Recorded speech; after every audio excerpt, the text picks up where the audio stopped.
नमस्कार, स्वागत है आप सभी का। आप देख रहे हैं न्यूज 18 इंडिया। मैं हूं आपके साथ ऋतिका सिंह। इस वक्त एक बड़ी खबर आपको बता दें। पश्चिम बंगाल की भवानीपुर सीट पर होने वाले उपचुनाव के लिए अब टीएमसी और बीजेपी उम्मीदवारों के चेहरे साफ हो चुके हैं। एक ओर जहां ममता बनर्जी ने आज भवानीपुर सीट के लिए अपना नामांकन दाखिल किया, तो दूसरी ओर बीजेपी ने भी उनको टक्कर देने के लिए प्रियंका टिब्रेवाल को चुनावी मैदान में उतारने का ऐलान कर दिया।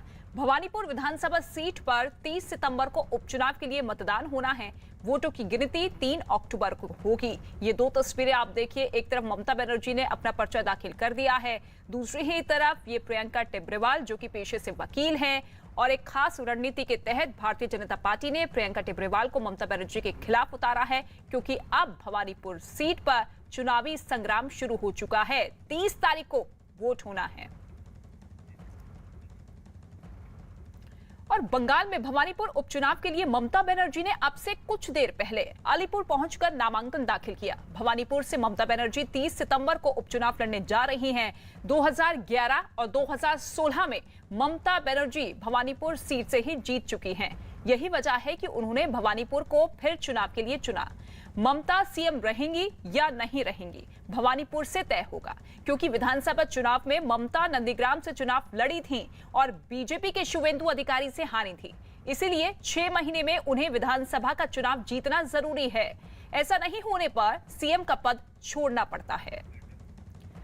तो 6 महीने का वक्त है और ऐसे में अब 30 सितंबर को उपचुनाव होना है भवानीपुर सीट पर और पूरी ताकत यहां पर टीएमसी की तरफ से लगा दी गई है। पूरी की पूरी कैबिनेट चुनाव प्रचार में जुट चुकी है, क्योंकि हर हाल में ममता बनर्जी ये चुनाव जीतना चाहती हैं, क्योंकि अगर वो इस सीट से हार गई तो फिर मुख्यमंत्री पद से भी हाथ धोना पड़ सकता है। ऐसे में पूरी तैयारी पार्टी की तरफ से, मुख्यमंत्री की तरफ से यही है कि प्रियंका टिब्रेवाल को शिकस्त दी जाए भवानीपुर से। आशिका सिंह इस वक्त हमारे साथ मौजूद है।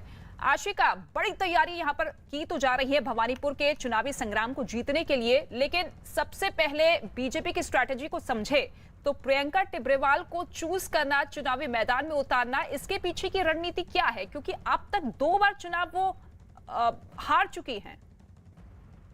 देखिए, चुनाव में भले ही भाजपा की हार हुई और टीएमसी की सरकार बनी हो, लेकिन उसके बाद एक सबसे बड़ा मुद्दा जो उठा है वो पोस्ट पोल वायलेंस का है, चुनाव बाद हिंसा का है, जिसमें एक प्रमुख भूमिका निभाई है प्रियंका टिब्रेवाल ने। ये मामला प्रियंका टिब्रेवाल की तरफ से किया गया था, उसके बाद से लगातार प्रियंका चर्चा में बनी थी।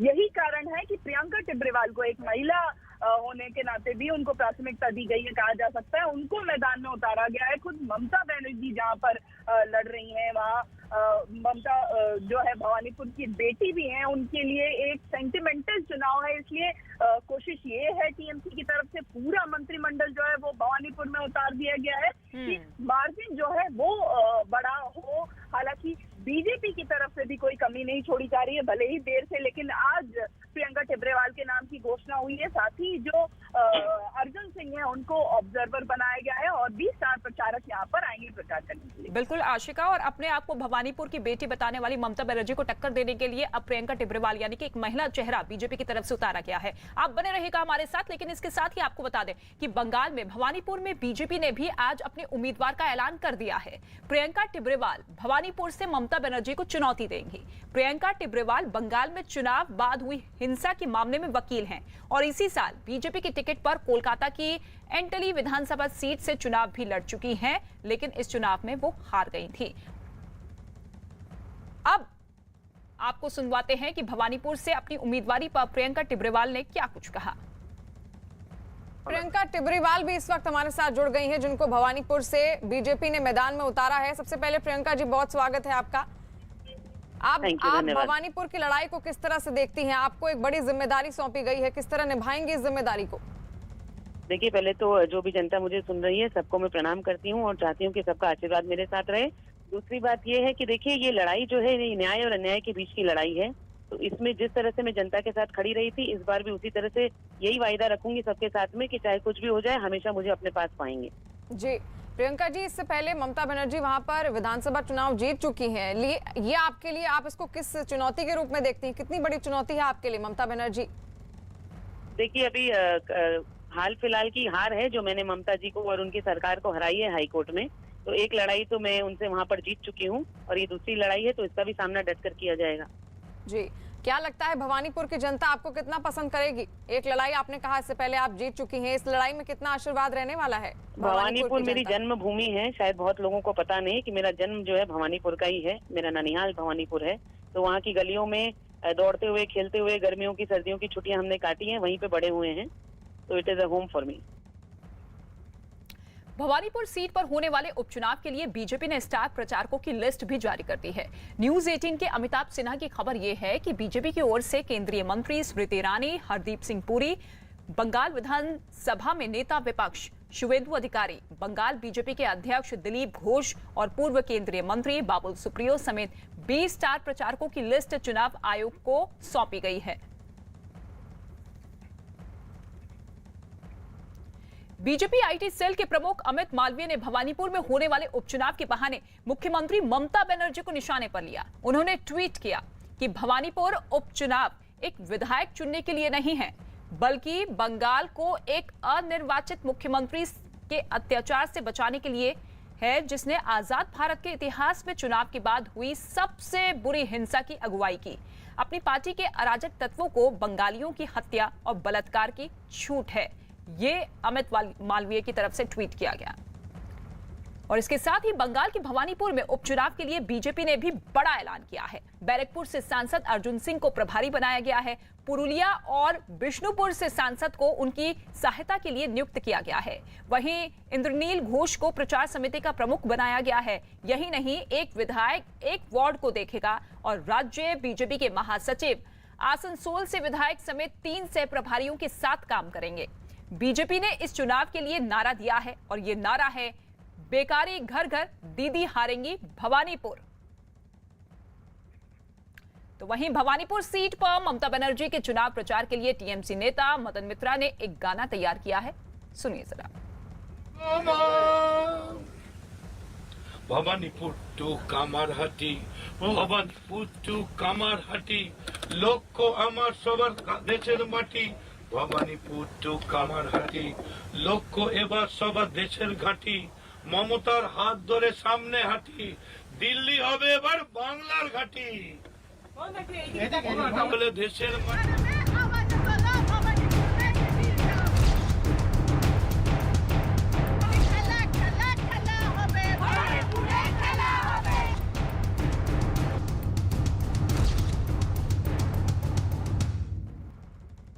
इंडिया में से अमेरिका की वापसी पर लगातार सवाल उठ रहे हैं। कई देश और मीडिया एक्सपर्ट अमेरिकी राष्ट्रपति जो बाइडेन के फैसले को गलत ठहरा रहे हैं और अब तालिबान अफगानिस्तान में सरकार चलाने जा रहे हैं और पाकिस्तान की भूमिका पर सवाल उठ रहे हैं। अफगानिस्तान में जारी उठापटक का अमेरिका, पाकिस्तान, चीन और भारत समेत पूरी दुनिया पर क्या और कैसा असर पड़ेगा, इन सब मुद्दों पर बात करने के लिए हमारे साथ अमेरिकी विदेश मंत्रालय के प्रवक्ता जेड तरार मौजूद है। Zaid Tarar ji, welcome to news 18 India. Thank you Ritika. सबसे पहले मैं आपसे यही जानना चाहूंगी, क्योंकि कल अमेरिका पर हुए 9/11 आतंकी हमले की 20वीं बरसी है और खबर यह है कि तालिबान सरकार के मंत्री 9/11 की बरसी पर शपथ ले सकते हैं। इस पर अमेरिका का स्टैंड क्या है, क्या रुख है अमेरिका का? जी, पहली बात तो ये है कि मैं ये कहना चाहूँगा कि इस वक्त हम आगे देख रहे हैं, अपने प्लान्स को देख रहे हैं और हमारी प्रायोरिटीज़ अफ़गानिस्तान में इस वक्त 3 हैं।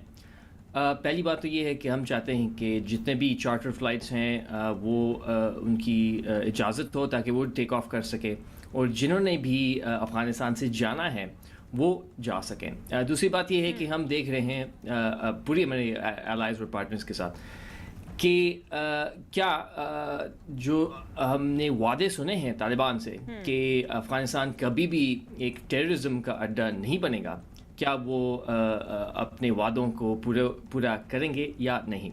और तीसरी बात ये है कि हमारी एनालिसिस के मुताबिक और यूनाइटेड नेशंस के मुताबिक 50% 50% के अफ़गान के लोग इस वक्त ह्यूमैनिटेरियन असिस्टेंस के लिए ज़रूरत है, यानी कि उनको ह्यूमैनिटेरियन असिस्टेंस को हमने पहुंचाना है। तो इस वक्त हम लगातार काम कर रहे हैं अपने अलायंस और पार्टनर्स के साथ, बल्कि मंडे को भी एक यूनाइटेड नेशंस के ज़रिए एक ह्यूमैनिटेरियन असिस्टेंस पर ही मीटिंग होगा न्यूयॉर्क में। यानी कि मदद पहुंचाने का काम अमेरिका की तरफ से अभी भी जारी रहेगा अफगानिस्तान की जनता के लिए। लेकिन एक सवाल ये भी है, क्योंकि अफगानिस्तान से जब से अमेरिका की सेना की वापसी हुई है, जो फैसला लिया गया, आपको लगता है वो सही था? क्योंकि अभी जो परिस्थितियां बनी हैं उसके लिए जो बाइडेन की नीति को ही जिम्मेदार ठहरा रहे हैं तमाम एक्सपर्ट्स, तमाम तरह के देश। राष्ट्रपति बाइडेन का ये कहना है कि उनके सामने दो फैसले थे। एक तो ये था कि जो पिछले अमेरिकी सरकार ने अग्रीमेंट किया है तालिबान के साथ, या तो उसको पूरा करें हम, या हम अपने सेना को और भी बढ़ाएं अफगानिस्तान में और एक नया सीजन जंग का हम शुरू करें। राष्ट्रपति बाइडेन का ये सोच था कि अब वो चौथी प्रेसिडेंट है हमारा इस जंग को लड़ते हुए, और उनका कहना था कि वो कभी भी फिफ्थ प्रेसिडेंट को इस जंग को नहीं देंगे। तो बिल्कुल अब हकीकत ये है कि जब भी आप अपने फोर्सेस को विथड्रॉ कर रहे हैं, जब भी आप अपने फोर्सेस को निकाल रहे हैं, आपके प्लान के मुताबिक हर चीज़ नहीं जाती, ये सच है। लेकिन राष्ट्रपति बाइडेन का ये सोच है कि एक ही सही रास्ता था, और वो ये रास्ता था कि हम अपने जंग को ख़त्म करें, क्योंकि इस वक्त हमारे एक वाइटल इंटरेस्ट नहीं रहा अफगानिस्तान में। यानी कि जो बाइडेन सरकार की तरफ से जो फैसला लिया गया वो आप सही मानते हैं, क्योंकि अगर वहां पर सेना मौजूद रहती, टिकी रहती, तो जंग जैसे हालात बन सकते थे। बिल्कुल यही हकीकत था राष्ट्रपति बाइडेन के सामने। कोई ऐसा सिनेरियो नहीं था कि हम जो पिछले 3-4 साल से देख रहे थे, यानी कि एक बहुत लाइट फुटप्रिंट अफगानिस्तान में हम अपनी सेना का, वो मुमकिन नहीं था, वो एक पॉसिबिलिटी नहीं था। तो या तो हम अपने नया फाइटिंग को शुरू करें, 10, 15, 20, 30 हज़ार सेना फोर्सेस को अफगानिस्तान तक पहुंचाएं, या हम इस अग्रीमेंट को पूरा करें और अपनी सेना को निकालें। सर, एक चीज और आपसे जानना चाहूंगी, क्योंकि तालिबान सरकार में कई ऐसे भी मंत्री हैं जो अमेरिका की मोस्ट वांटेड आतंकियों की लिस्ट में हैं। ऐसे में अब अमेरिका उनके खिलाफ क्या एक्शन लेगा? जी, ये सच है कि कई ऐसे लोग हैं इस वक्त तालिबान सरकार में जिनके जो हिस्ट्री है वो हमको मतलब चिंता की बात है। लेकिन जो अब आगे होगा नहीं होगा वो हमें करीब से देखना पड़ेगा। इस वक्त हम लगातार बातचीत चर्चा में हैं अपने एलाइज और पार्टनर्स के साथ, ताकि हम एक ऐसा प्लान बना सके। मैं इतना ज़रूर कहूँगा कि अमेरिका के पास एक बहुत सारी टूल्स हैं, और हम बिल्कुल दबाव लगा सकते हैं, डिप्लोमेटिक इकोनॉमिक दबाव भी लगा सकते हैं हम, जब हम लगाना चाहते हैं, और जब ज़रूरी हो तो इस वक्त हम बहुत करीब से देख रहे हैं। हम चाहते हैं कि अफ़गानिस्तान में एक ऐसा सरकार हो जो कि इंक्लूसिव हो, जो कि ह्यूमन राइट्स का सुरक्षित करे, ख़ासतौर पर महिलाओं को सुरक्षित बनाए, और हम अपने अलायंस और पार्टनर्स के साथ बहुत करीब से देख रहे हैं। यानी कि जितनी भी बातचीत, जितनी भी वार्ता हो रही है, वो आपकी अलायंस ग्रुप के साथ या आपकी पार्टनर्स के साथ हो रही है, और ऐसे में दूसरी ही तरफ आप उम्मीद भी जता रहे हैं कि देखिए हर तबके को साथ लेकर चलेंगे। तो क्या अमेरिका का स्टैंड ये है कि अफगानिस्तान में तालिबान सरकार को वो मान्यता दे रहा है? जी देखिए जी, एक तो शायद बहुत महत्वपूर्ण बात ये है कि हम सिर्फ उम्मीदों के बारे में बात नहीं कर रहे, बल्कि हम कह रहे हैं कि हमारे पास बहुत सारी टूल्स हैं, पूरी इंटरनेशनल कम्युनिटी के पास बहुत सारे टूल्स हैं, और अगर तालिबान को एक इंटरनेशनल एक विश्व के प्लेन पर उनको रिकग्निशन चाहिए, तो हमें बहुत सारी चीज़ों को देखना पड़ेगा। ख़ासतौर पर UN security resolution, UN security council resolution को अगर हम देखें तो उसमें बहुत स्पष्ट तरीके से कहा है कि पूरी इंटरनेशनल कम्युनिटी जुड़ी हुई है इस बात पर, और हम बहुत करीब से देखेंगे, और हमें सिर्फ उम्मीदों पर हम नहीं रहेंगे। जी, कोई सीधी बातचीत हो पाई है आपकी तालिबान के किसी प्रवक्ता से, किसी नेता से? इस वक्त हमारे टीम दोहा में मौजूद हैं, और वहाँ पे बिल्कुल इंगेजमेंट हो रही है, लेकिन यहाँ मुझे बहुत डिटेल में आपसे कहना पड़ेगा रितिका जी कि इंगेजमेंट एक तरफ है, यानी कि जो चर्चा हो रहा है उसका एक मकसद है, यानी कि जो ह्यूमैनिटेरियन असिस्टेंस है, जो चार्टर फ्लाइट्स हैं, हमने देखा है कि एक चार्टर फ्लाइट गया है इस वक्त पिछले 24 घंटों में अफगानिस्तान से तो वो बहुत मतलब वो एक ठीक चीज़ है, सही रास्ता पे है। लेकिन और भी बहुत सारे चार्टर फ्लाइट्स आने वाले हैं, तो वो भी हम करीब से देखेंगे। लेकिन इंगेजमेंट एक तरफ है, और जो फॉर्मल जो आपकी रिकग्निशन है एक सरकार का, जो डिप्लोमेटिक रिलेशंस है, वो एक अलग बात है। और इस वक्त शायद हम सिर्फ शुरू में ही हैं, और देखना पड़ेगा आगे जाके कि क्या ठीक है, यानी कि हर मोर्चे पर अमेरिका की तरफ से काम किया जा रहा है। लेकिन पाकिस्तान को लेकर एक सवाल ये भी है, क्योंकि आप देखिए पाकिस्तान हर मोर्चे पर तालिबान का साथ दे रहा है। अमेरिका और पाकिस्तान के रिश्ते को आप किस तरीके से देखते हैं भविष्य के तौर पर? पिछले शायद 2 दिनों में जर्मनी में जो मिनिस्ट्रियल हुआ है अफ़गानिस्तान पर, वहाँ पाकिस्तान भी एक हिस्सा लिया है। और वहाँ पे जो हमने सुना है वो यही है कि पाकिस्तान का भी यही इंटरेस्ट है कि अफ़गानिस्तान एक ऐसा देश बने जो कि सुरक्षित हो, जहाँ पे एक इंक्लूसिव गवर्नमेंट हो, जहाँ पे ह्यूमन राइट्स को भी सुरक्षित किया जाए और महिलाओं को भी सुरक्षित दिया जाए। क्योंकि किसी एक देश के इंटरेस्ट में नहीं है कि अफ़गानिस्तान में एक ह्यूमैनिटेरियन क्राइसिस हो, जहाँ पे रेफ्यूजीज़ वहाँ से जाएं और पूरी रीजन को डिस्टेबलाइज कर सके। तो शायद इस बात पर जोर डालना पड़ेगा हमें कि पूरी जो इलाके में, पूरी रीजन में जो देश हैं, उनका भी एक ही इंटरेस्ट है। बिल्कुल। सर, कहा तो ये भी जा रहा है कि तालिबान सरकार का जो गठन हो रहा है वो सिर्फ मुखौटा भर है। असल में जितने भी फैसले हैं वो पाकिस्तान की खुफिया एजेंसी ISIS ही ले रही है। और उसी ने, आप देखिए, हक्कानी नेटवर्क के सिराजुद्दीन हक्कानी को अफगानिस्तान का गृह मंत्री बनवाया। हक्कानी के गृह मंत्री बनने पर अमेरिका का क्या स्टैंड है? क्योंकि हक्कानी जो कि अमेरिका की मोस्ट वांटेड आतंकियों की लिस्ट में रहा है, तो ऐसे में अब अमेरिका इस पद को किस तरीके से देख रहा है, गृह मंत्री के पद को? जी, महत्वपूर्ण बात शायद ये है कि हम देख रहे हैं कि जो reality on the ground Afghanistan में क्या है और आने वाले दिनों में क्या होगा। जहाँ तक फैसले लिए जा रहे हैं, नहीं लिए जा रहे, उस पर मैं इतना तफसील में, इतनी डिटेल्स में नहीं जा सकता, क्योंकि ये एक इवॉल्विंग सिचुएशन है। लेकिन इतना हम ज़रूर कह सकते हैं कि सिर्फ अमेरिका नहीं है, बल्कि पूरी इंटरनेशनल कम्युनिटी और इंडिया भी है शामिल इसमें। बहुत करीब से देख रहे हैं, और हम देख रहे हैं कि जो एक्शंस होंगे ऑन द ग्राउंड अफगानिस्तान में, काबुल में, वो क्या हैं, क्या होंगे, और क्या जो तालिबान सरकार है वो अंतर्राष्ट्रीय मयार पर आ रहे हैं या नहीं।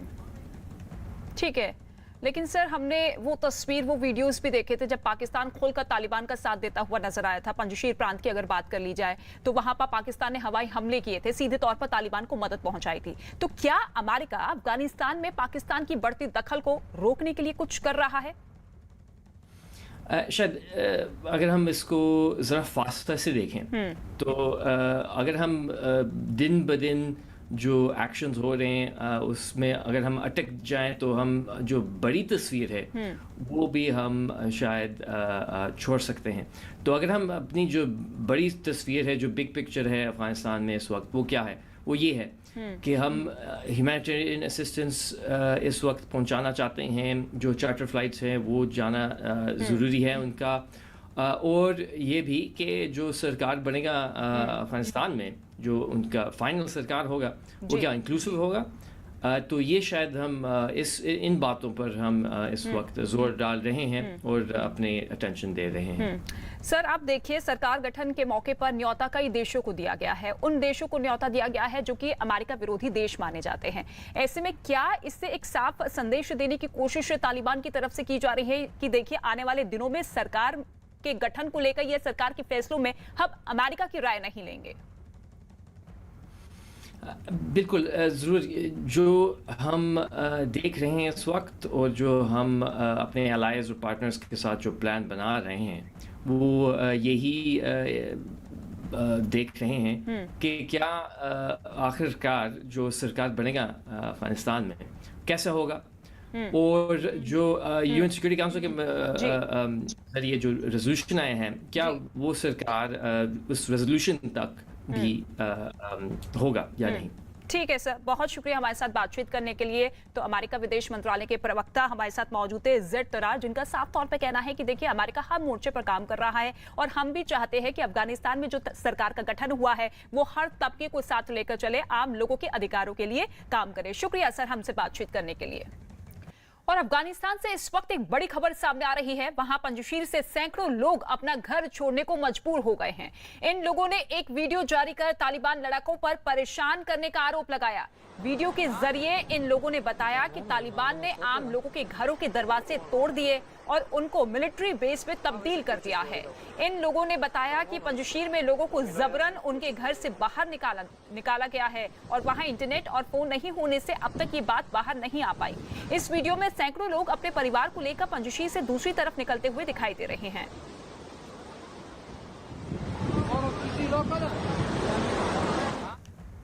और पंजशीर में कैसे हालात हैं, इसकी एक और तस्वीर आपको दिखाते हैं। ये तस्वीर तालिबान के आतंकवादियों ने ही जारी की है और इस तस्वीर को जारी क्यों किया गया है ये आपको तब पता चलेगा जब आप ये दो तस्वीर एक साथ देखेंगे।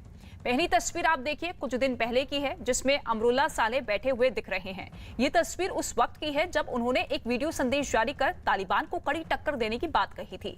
और दूसरी तस्वीर आज की है और इस तस्वीर में एक आतंकी बंदूक लिए उसी जगह पर बैठा है जहां कुछ दिन पहले अमरुल्ला साले ने वीडियो रिकॉर्ड कर तालिबान को चेतावनी दी थी। यानी तालिबान पंजशीर में किस हद तक कब्जा कर चुका है वो इस तस्वीर से आसानी से समझा जा सकता है। और बड़ी खबर सामने आ रही है अफगानिस्तान से जुड़ी हुई। पाकिस्तान ने अफगानिस्तान को लेकर अब एक नई साजिश रची है। न्यूज 18 के मनोज गुप्ता की खबर यह है कि अब पाकिस्तान अफगानिस्तान से होने वाले व्यापार को पाकिस्तानी करेंसी में करेगा। इससे पहले दोनों देशों के बीच व्यापार के लिए डॉलर का इस्तेमाल होता था, लेकिन अब पाकिस्तान ने अफगानिस्तान की अर्थव्यवस्था पर कब्जा करने के मकसद से ये नई चाल चली है। और अगर पाकिस्तान की ये कोशिश रंग लाती है तो पाकिस्तानी करेंसी को भी इससे काफी फायदा होने की उम्मीद है। अफगानिस्तान में दूसरी बार सरकार बनाने के बावजूद तालिबान का एक खेमा परेशान है। दरअसल इस खेमे को अपने सुप्रीम लीडर हिबातुल्लाह अखंदजादा की सलामती का डर सता रहा है, क्योंकि पिछले 6 महीनों से अब तक अखंदजादा सामने नहीं आया है। उसकी चिट्ठियां और संदेश तो मिलते हैं, लेकिन लंबे वक्त से उसका चेहरा कोई नहीं देख पाया है। ऐसे में तालिबान के उदार गुट को इस बात का डर सता रहा है कि कहीं उनके सुप्रीम लीडर के साथ कोई अनहोनी तो नहीं हो गई। 20 साल की जंग और 18 महीने के कूटनीतिक दांवपेच के बाद तालिबान अफगानिस्तान के किंग तो बन गए, लेकिन तालिबान का किंग यानी कि उनका सुप्रीम लीडर अब तक दुनिया के सामने नहीं आ पाया। तालिबान सरकार के ऐलान होने के बाद भी उनका सुप्रीम लीडर मुल्ला हिब्तुल्लाह अखंदजादा गायब है। हालांकि तालिबान की सरकार बनाने के बाद हिबतुल्लाह अखंदजादा ने एक बयान जारी किया था और इस बयान में सभी अंतर्राष्ट्रीय कानूनों, संधियों और उन संकल्पों का सम्मान करने का दावा किया था जो इस्लामी कानून के खिलाफ नहीं है। साथ ही शरिया ढांचे के भीतर सभी देशवासियों को धार्मिक और आधुनिक विज्ञान के लिए एक स्वस्थ और सुरक्षित वातावरण मुहैया कराने का वादा भी किया और सभी विदेशी राजनयिकों, दूतावासों, वाणिज्य दूतावासों, मानवीय संगठनों और निवेशकों को अफगानिस्तान में सुरक्षा देने का भरोसा दिया। अफगानिस्तान में तालिबान के सत्ता पर काबिज होने के बाद भी ये बात सभी को हैरान कर रही है कि उनका सुप्रीम लीडर आखिर है कहां। अखंदजादा का एक बयान जरूर सामने आया, लेकिन उस बयान पर भी ना तो उसके दस्तखत दिखे और ना ही कोई मुहर नजर आई, जिससे इस बयान पर भी कई सवाल खड़े हो गए हैं। हिबातुल्लाह अखंदजादा तालिबान का सुप्रीम लीडर है और यही वजह है कि तालिबान सरकार बनने के बाद भी उसका सामने न आना अनगिनत सवालों को जन्म देता है।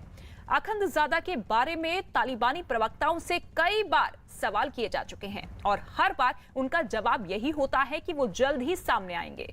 तालिबानी प्रवक्ता ज़बीउल्लाह मुजाहिद के मुताबिक हिबतुल्लाह अखंदजादा कंधार में हैं और वो शुरू से कंधार में ही रह रहा है। ज़बीउल्लाह मुजाहिद ने कहा कि वो बहुत जल्द दुनिया के सामने आएगा। उधर इस तरह के भी कयास लगाए जा रहे हैं कि कहीं अखंदजादा आईएसआई के कब्जे में तो नहीं है। चर्चा इस बात की भी है कि आईएसआई ने अखंदजादा को अपने सेफ हाउस में रखा है, जबकि कुछ लोग उसके बीमार होने की भी बात कर रहे हैं। और अफगानिस्तान में तालिबान के सत्ता संभालते ही सरेआम अत्याचार की तमाम तरह की तस्वीरें सामने आ रही हैं। देश और दुनिया तक उनकी असलियत सामने नहीं आए, इसके लिए तालिबान ने पत्रकारों को निशाना बनाया है। पत्रकारों को पीटने के अलावा प्रदर्शनकारी महिलाओं पर भी जुल्म जारी है।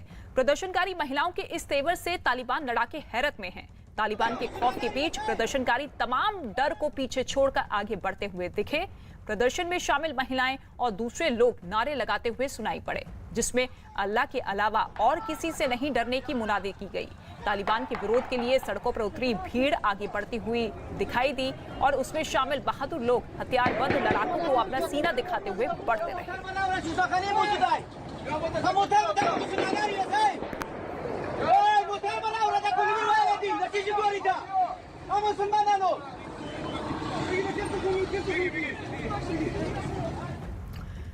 तालिबान का जोर जब प्रदर्शनकारियों पर नहीं चला तो उन्होंने इस प्रदर्शन को लोगों तक पहुंचाने वाले पत्रकारों को ही निशाना बनाना शुरू कर दिया। तालिबानी लड़ाकों ने 2 पत्रकारों को जालिम की तरह पीटा। इस पिटाई में दोनों पत्रकारों के शरीर लहूलुहान हो गए। बताया गया कि इन पत्रकारों को तालिबानी आतंकवादियों ने हिरासत में ले लिया। तो this problem of Kashmir is a legacy created by your family, Pandit Jawaharlal Nehru. इसलिए यह कहना कि आज आपको दुख हो रहा है कहीं ना कहीं अतिशयोक्ति है। क्या इसमें भी सच्चाई नहीं है कि कश्मीरी पंडितों की जो दुर्दशा इतने वर्षों तक रही, उसका कारण भी आपकी तुष्टीकरण की राजनीति और आपके परिवार की वोट बैंक की पॉलिटिक्स रही है। उसी वोट बैंक की तुष्टीकरण और अपीजमेंट की राजनीति के कारण इतने वर्षों तक कश्मीरी पंडितों के साथ एक वैमनस्य भरा व्यवहार कश्मीर में होता रहा और कांग्रेस पार्टी सदैव चुप्पी साधते रही। उस पर एक शब्द तक कांग्रेस पार्टी ने नहीं कहा, किंतु आज आप राजनीतिक बेनिफिट लेना चाहते हैं। राहुल जी, आर्टिकल 370 को लेकर आपने कहा कि आज आपको दुख हो रहा है कि कहीं ना कहीं जो कॉमन कल्चर था वो समाप्त हो रहा है। आपको याद होगा कि जब कांग्रेस पार्टी सत्ता में थी तो किस प्रकार से तत्कालीन प्रधानमंत्री डॉक्टर मनमोहन सिंह, जो अलगाववादी थे, उनके साथ न केवल मिलते थे अपितु गले लगाते थे। उस समय कांग्रेस पार्टी की नीति अलगाववाद को बढ़ावा देना, अलगाववाद के साथ कॉम्प्रोमाइज करना और अपने वोट बैंक की राजनीति को आगे करना, यही एकमात्र पॉलिसी कांग्रेस पार्टी की रही थी। और आज इस प्रकार की घड़ियाली आंसू बहा करके कहीं न कहीं जो कांग्रेस पार्टी दुख जताने का प्रयास कर रही है, ये सच्चाई को उजागर करता है कि कश्मीर से कांग्रेस पार्टी का कोई लेना देना नहीं रहा है। बंधुगण, अनुच्छेद 370 को हटाने के लिए जब देश के गृह मंत्री अमित शाह जी पार्लियामेंट में खड़े हुए थे, आपने देखा होगा और आपको याद भी होगा कि सोनिया गांधी जी के इशारे पर किस प्रकार LOP अधीर रंजन चौधरी तुरंत खड़े होते हैं। वो आंख बबूला हो जाते हैं जब अमित शाह जी आर्टिकल 317 का उच्चारण करते हैं और तुरंत अधीर रंजन चौधरी कहते हैं कि अनुच्छेद 370 आर्टिकल 370 तो बायलैटरल अफेयर है, इसको भारत के गृह मंत्री अकेले कैसे इस पर निर्णय ले सकते हैं? क्या आपकी बातचीत पाकिस्तान से हो गई है? तो स्वाभाविक रूप से जहां तक कश्मीर का मसला है, कांग्रेस को हमेशा लगा है कि इसमें पाकिस्तान का भी एक पुट रहा है और ये हमने अनुच्छेद 370 के एब्रोगेशन के समय अधीर रंजन चौधरी जी के व्यवहार से ही देखा था। आर्टिकल 370 का हटना ये भारत के राजनीतिक इतिहास में एक बहुत बड़ा मील का पत्थर रहा है। जो डिस्क्रिमिनेशन होते थे अनुच्छेद 370 के नाम पे महिलाओं के खिलाफ, बच्चों के खिलाफ, खास करके जो शेड्यूल कास्ट, शेड्यूल ट्राइब है वहां पे, उनके खिलाफ, बकरवालों के खिलाफ, वाल्मीकि समाज के बंधुओं के खिलाफ, उनके बच्चे साधारण स्कूल तक में एडमिशन नहीं ले पाते थे। आज उनको शिक्षा मिल रही है। आज महिलाओं को जम्मू कश्मीर में अधिकार मिल रहा है। आज जम्मू कश्मीर विकास के पथ पे आगे बढ़ रहा है। इन्वेस्टमेंट को लेकर अभी चंद दिनों पहले अमित शाह जी ने पूरे विषय को सामने रखा था। तो कहीं ना कहीं कांग्रेस पार्टी और राहुल गांधी को दुख हो रहा है क्योंकि तुष्टीकरण और डिस्क्रिमिनेशन की राजनीति समाप्त हो रही है जम्मू कश्मीर में और विकासवाद आगे बढ़ रहा है। आज यह भी जान के दुख लगा, आज कोई साधारण दिन नहीं है, आज गणेश चतुर्थी है। वैसे में यदि भारतीय परंपराओं का हनन होता है, वैसे में यदि हमारे देवी देवताओं का अपमान किया जाता है, तो मुझे लगता है ये उचित नहीं है।